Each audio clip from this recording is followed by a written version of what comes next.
Warframe is going open world, Riot sues a Chinese developer, all that and more. I'm Zach Sharps and this is Free to Play Weekly.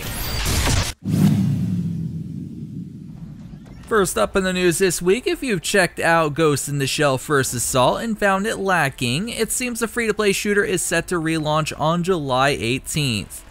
The renewal update is Nexon's attempt at reviving the game by bringing forth new content and tweaks.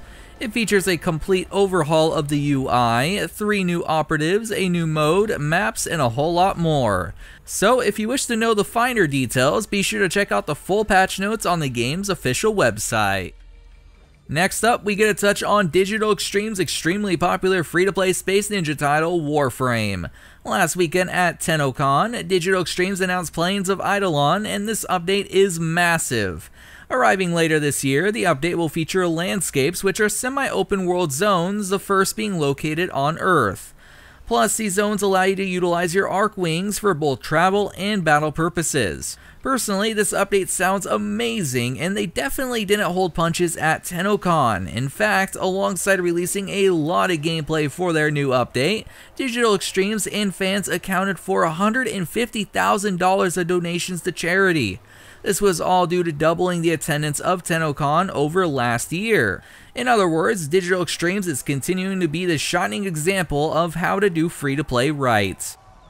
Ever wonder what is next for Jagex, the creators of the hit free-to-play MMO RuneScape? Well, after a few failed attempts at branching out to other genres like with Chronicle RuneScape Legends or RuneScape Idle Adventures, the company seems to be attempting to create a brand new MMO. A couple of months ago, the company partnered with Spatial OS to create new online experiences, and now there are several job postings for an unannounced MMO on Jagex Careers page. The posting calls for experience in programming in Unity and experience developing free-to-play game design systems. Unfortunately, since Jagex is looking for high-level positions for this project, it's very unlikely we'll hear about it anytime soon.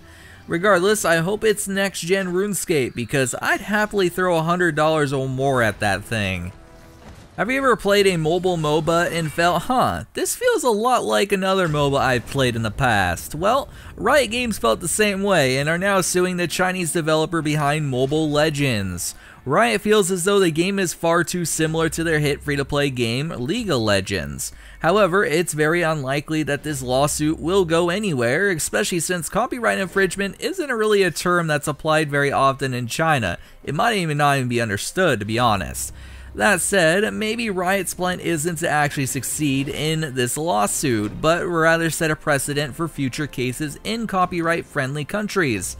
That's just my take though, and I'm curious what your guys' take is, so it's time for the question of the week.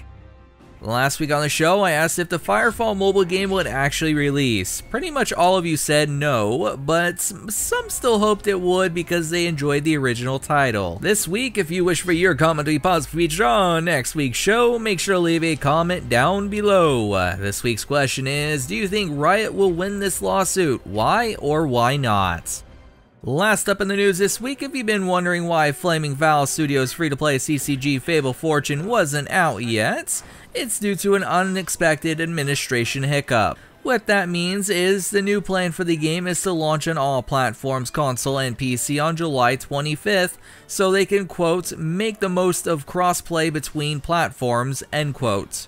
While a more specific reason wasn't given besides that, I don't think the delay is that bad of a thing. Fine-tune the game more, get it fully banked, and then release it. That's always the best path.